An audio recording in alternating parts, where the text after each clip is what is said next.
بل ورځ په اسلام آباد په قائد اعظم یونیورسټۍ کې د قائد اعظم د بانی پاکستان رحمه الله نوم بدنام کړی دی. دا سرکاري جامعه ده او سرکاري یونیورسټي ده.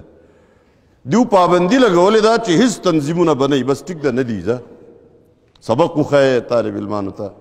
نو بیا یې د قوم په نوم باندې د قومیتونو په نوم باندې تنظیمونه په خپله جوړ کړي دي او د هغې صدران مقرر کړي دي او د هغې په نوم یعنی د قوم پرستۍ یو رواج سرکاري یونیورسټي ورکوي او بل هیڅ تنظیم به نه وي. نو د اسلامي جمعیت طلبه ځوانان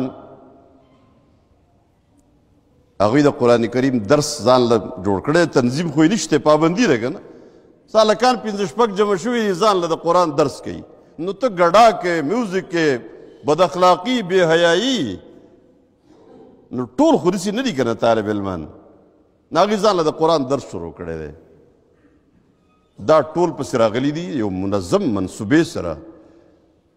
15 هلکان دا د اسلامي جمعیت طلبه نوجوانان، هغه نوجوانان چې په داسې ماحول کې د قرآن درس کوي، هغه ځوانان چې 15 وخته منځونه کوي، هغه ځوانان چې د شپې پاسي تهجد کوي، نو هغه یې اغوا کړي دي،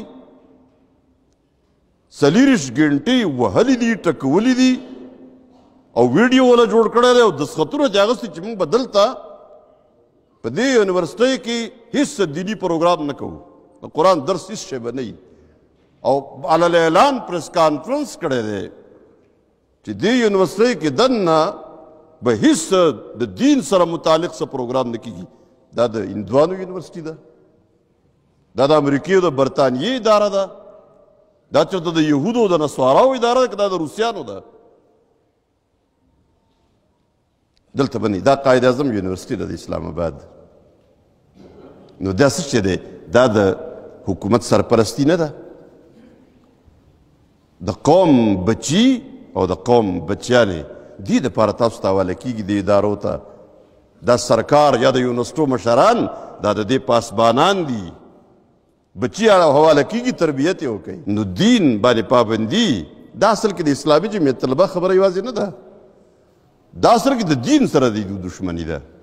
هر بې دیني، قوم پرستی، بے حیايي، بے شرمي څه چې ده ټول جایز دی او د قرآن درس بند دی. لا اله الا الله لا اله